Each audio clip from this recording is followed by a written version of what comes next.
right, I'll admit it, I'm a little bit giddy about this next segment because, frankly, I love going to the movies, and the movies are back, baby. Believe me when I say this, you will want to get out there to see what's new in theaters, especially around the holidays here. We're so excited to welcome for the first time TV and film critic Elliot Collins into the Great Day studio with us this morning. He also runs a YouTube page called Movie Files. Elliot, nice to meet you, man. It is a pleasure Really meeting you, appreciate Matt. you coming in. Thank you for having me. I'm telling you, it feels like Hollywood is trying to make a resurgence into theater screenings specifically. There's a lot of good stuff on streaming too, but James Cameron with Avatar, how long has it been since the first film? We've waited a while. About 13 years. 13 years. So yeah, what you had a chance to catch this. I had a chance to catch a screening of it. What did you think? So this is why we go to the movies. This is the film, you know, James Cameron, he never misses. He's the king of sequels and he's the king of blockbusters. So this is definitely 100% a must-see film in theaters. The 3D immersive experience matched with a great story about family and who do you fight for and things of that nature. But again, it's the spectacle of it all, the 3D effects,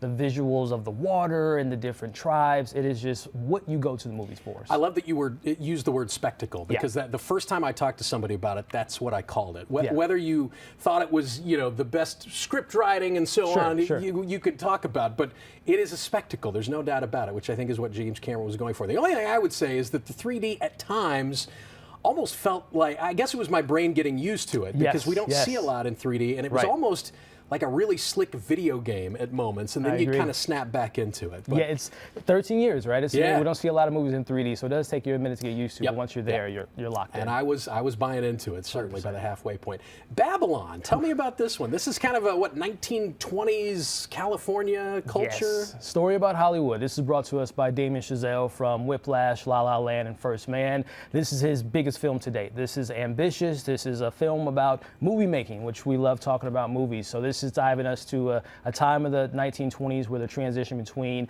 the silent films and the talkies and what that did to Hollywood as well as the actors. And we're led by Brad Pitt, Margot Robbie, Diego Calva, who's the first time, you know, big break for him. And it's just an incredible cast, but more importantly, it's a story about Hollywood. It's a love letter to Hollywood, but it's an obituary because it's also showing a dying time in Hollywood and a transitional time, which is just filled with craziness, chaoticness, but also just a really well-written story with some great performances. Craziness and decadence, I'm sure. Yeah, it's insane. So you would recommend that one? You'd say that's a watch? It's a 3-hour film, so I will warn people, those at home that are not used to those type of films, but it is a well-told story, and it's a beautiful story to see on the big screen as well. So I'd highly recommend it. So a few years ago, we got this real gem called Knives Out that I don't think anybody really saw coming, and now I think it's straight to Netflix, right?